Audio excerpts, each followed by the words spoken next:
Hello नमस्कार, welcome back to my channel. कशा आहात सगळे? आय होप तुम्ही सगळे ठीक असाल. आजचा हा व्लॉग आहे गणेश चतुर्थी दिवशीचा.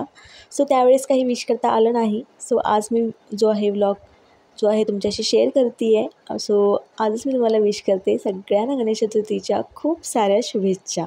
आणि हो, आमच्याकडे 11 दिवसाचा गणपती असतो आणि हा पहिला दिवस म्हणजे गणपतीच्या आगमनाची तयारी.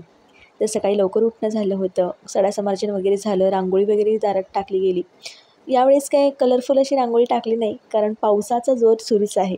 आणि सगळ्यात आधी आंघोळ्या वगैरे आवरून घेतल्या आणि त्यानंतर आता इथे मी देवपूजा करते आहे आणि माझी जाऊबाई म्हणजे स्वाती ती करते आहे पोळ्यांची म्हणजे जेवणाची तयारी करते आहे. आमच्याकडे आज पहिल्या दिवशी ना पोळ्यांचा नैवेद्य दाखवला जातो, त्याचप्रमाणे ओवसे पूजन देखील असतं. दरवर्षी मी गणपती म्हणजे गणेश चतुर्थीच्या दिवशीचा पहिला दिवस नक्कीच शूट करते. यावेळेस मला तितकंसं काही जास्त शूट करता नाही आलं, पण जितकं मी शूट केलेलं आहे तितकं मी तुमच्याशी शेअर करते.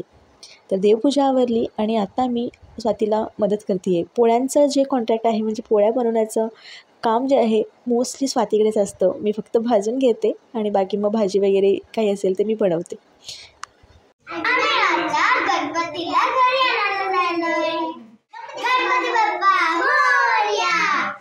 तर सगळा स्वयंपाक वगैरे सगळं जे आहे काम आवरून झालेलं आहे आणि मुली आणि घरातली बाकीची सगळी मंडळी गेलेले आहेत गणपती बाप्पांना घरी आणण्यासाठी. आता ते जोवर येतात तोवर मी आमची बाकीची तयारी आवरून घेते, म्हणजे जरासा नटापट्टा आणि त्याचबरोबर आगमनासाठी म्हणजे आरतीचं ताट वगैरे सजवणं वगैरे हे सगळ्या गोष्टी ना आम्ही ह्या वेळेत जे आहे आवरून घेतलं. एवढं करून घेतली बघा माझ्याकडून आणि मला करते मी ना माझं मला करायला सांगाले. स्वतःच एवढं करून घेतली व्यवस्थित अर्धा तास लागून. तोंड बघा, तोंड करणारीचं. सो आमची सगळी तयारी झाली होती, नटापटा देखील झाला होता आणि आता आम्ही आतुरतेने वाट बघतोय ते गणपती बाप्पांची. थोडा उशीरच झाला यायला, म्हणजे लवकर येणार होते पण खूप जास्त लेट झाला आणि याचं कारण मी तुम्हाला पुढे सांगते की का लेट झाला त्यांना. आणि ऑब्व्हियसली आज गर्दी असणार, ट्रॅफिक असणार. असो, फायनली गणपती बाप्पांचं आगमन झालेलं आहे आणि आता इथे आम्ही जे आहे आरती वगैरे करून त्यांचं स्वागत करणार आहोत. तर मागच्या वेळेस जेव्हा आम्ही गावी आलो होतो ना त्यावेळेसच गणपती बाप्पांची मूर्ती जी आहे सिलेक्ट आम्ही करून गेलो होतो. मी मागच्या एका ब्लॉगमध्ये देखील तुम्हाला सांगितलं होतं आणि खूप सुंदर त्यांनी जे आहे डेकोरेट केलेली आहे. म्हणजे आम्ही एक जे आहे मूर्ती सिलेक्ट केली होती, त्यानंतर त्यांनी आम्ही जसं सांगितलं त्याप्रमाणे त्यांनी कस्टमाइज करून डेकोरेशन करून दिलेलं आहे. जसं आम्ही त्यांना म्हणजे पांढरं धोतर नेसवायला सांगितलं होतं, पांढरा फेटा लावायला सांगितला होता, त्याप्रमाणे त्यांनी व्यवस्थित असं त्याला डेकोरेट करून दिलेलं आहे. आणि खरंच मी सॅटिस्फाईड आहे. जसं म्हणजे आम्ही त्यांना सांगितलं होतं ना त्याप्रमाणे सुरेख त्यांनी जे आहे त्यांची कामगिरी बजावलेली आहे. तर इथे आम्ही ऑप्शन वगैरे करून ज्या गणपती बाप्पांचं जे आहे स्वागत करतो आहे आणि खरंच सगळ्यात जास्त ना घरातली लहान मुलं खुश असतात या सणाला.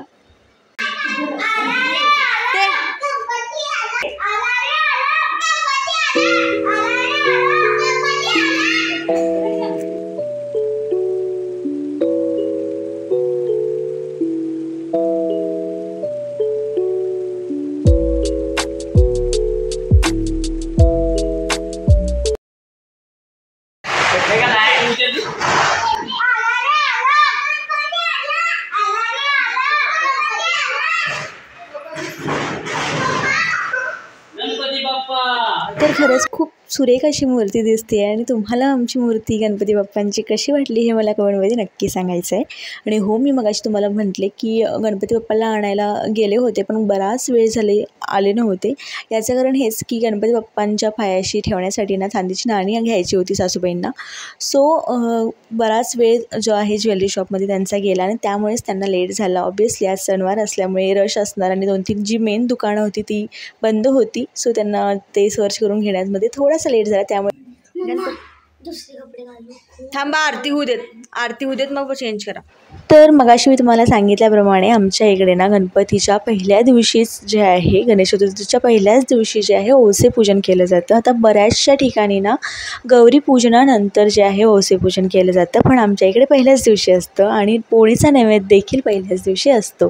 सो पहिल्याच दिवशी बरीचशी कामं जी असतात दिवसभर चाललेली असतात. फक्त गणपती बाप्पांचं आगमनच नाही तर वौसे पूजन आणि त्याचबरोबर पहिली आरती आणि त्यानंतर नैवेद्य सगळं अगदी जे आहे पहिल्या दिवशी खूप मोठं असं म्हणजे दिवसच जातो पूर्ण म्हणायला हरकत नाही आणि खूप छान आणि प्रसन्न वाटत असतं दिवसभर.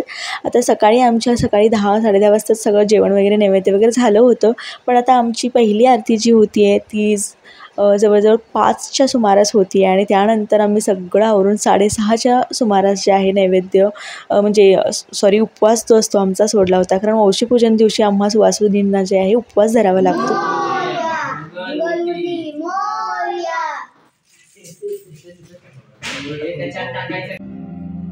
वक्रतुंड महाकाय सूर्यकोटि समप्रभ. तर असा होता गणेश चतुर्थीचा पहिला दिवस. आमच्याकडे ना 11 दिवस गणेश चतुर्थी असते आणि जेव्हा अनंत चतुर्दशी असते ना त्या दिवशी गणपती बाप्पांचं विसर्जन केलं जातं. आणि हो दुसऱ्या दिवशी आमच्याकडे उंदरी असते बरं का. आणि उंदरीला जे आहे उंदीर मामांची विशेष पूजा केली जाते आणि त्यांना नैवेद्यासाठी नॉनव्हेज दाखवलं जातं म्हणजे मांसाहार काहीही दाखवला जातो. सो इकडे आई आणि मुली जे आहेत पूजा करून घेतात. तर मला जाऊबाईला आम्ही जे आहे मांसाहार खात नाही आणि त्यामुळे ना आई आणि मुलं हे सगळे मिळून ना उंदीर मामांची जी आहे पूजा करत आहेत. आणि आमच्या मुलींना यावेळेस ना उंदीर मामांसाठी देखील छान असा आरास केलेला आहे. छान असं आसन जे आहे घरी बनवलेलं आहे तुम्ही बघू शकता. तर तुमच्या इकडे कशा पद्धती आहेत गणेश चतुर्थी तुमच्या इथे कशा पद्धतीने साजरी केली जाते हे मला कमेंटमध्ये नक्की सांगा. भेटूया पुढच्या ब्लॉगमध्ये नवीन एका व्हिडिओसोबत. तोपर्यंत तुम्ही स्वतःची काळजी घ्या. Take care and bye.